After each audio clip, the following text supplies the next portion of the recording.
All right, we're in the final part of the war in Europe, and we've got just America's part in it. So um, we don't go into details. And there's a lot more than just bullet points, but our uh, required amount of teaching for it is pretty small.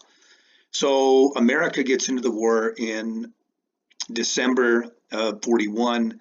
In uh, January of 42, Mr. Roosevelt will pass a very controversial executive law, Executive Order 9066.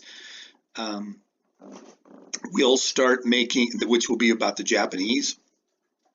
And in the winter and spring of 42, we'll start ramping up to go to war. Um, in November of 42, so we're almost a year into it now, we invade Africa, and we will find that we're woefully underprepared for that, and we'll get beat up pretty good for the first 4 or 5 months.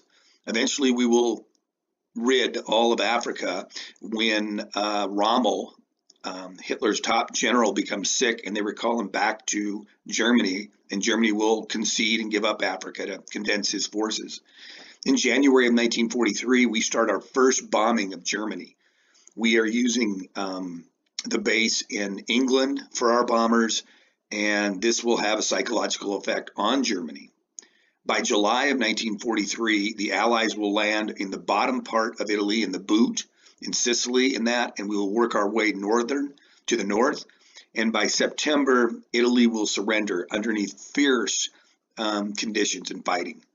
We are, without question, to that date, the most intense fighting we have. Some of Germany's best troops are there, and Italy's best troops. But in September, they will be defeated. Mussolini will be tried by a group of peers that are not sympathetic to fascism, and they will actually hang Mussolini out in front of their parliament by a tree. Hitler will vow that will never happen to him. In January of 1944, the Russians will invade Poland, and now you have the Germans on full retreat mode to the east, and to the south they have lost. They have lost all of their imperialistic territory. Africa's gone, and in June, let's see if I have to go back down there. In June of 44, sorry about that, I'm trying to figure out how I can move that bullet point up. In June of 44, the Allies will have to land in Normandy, France. The problem with Italy, and not why don't we come into Germany through the south, is you have to go over the Alps, and the Alp mountains are extremely tall. I think they're 14,000 feet, 16,000 feet, and it's impossible to move that kind of equipment. So we have to go from another route, and we are going to invade in Normandy and try to do a breakout.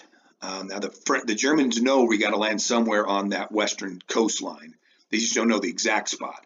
And finally, I believe it was the third attempt, weather had postponed 2 of them, and you had to time it up with the right tides, because you had to have a hopefully high tide just when it's turning light, so we won't have to run too far across the beach.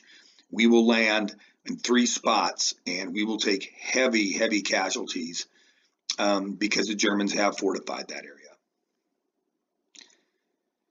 We will break out, and we will be pushing the Germans all the way back. And as I noticed, as you know, we will land in June 6th of 1944, but by December of 1944, we have made great progress.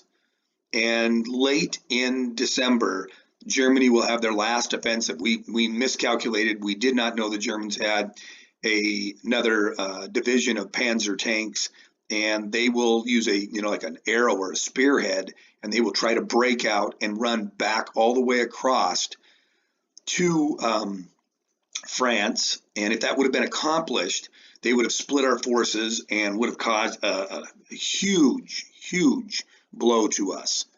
It was stopped in December of 44, and it was a famous general by the name of Patton stopped that. It was the last great push. In March of 1945, we will cross into Germany from the west. In April of 45, the Germans have encircled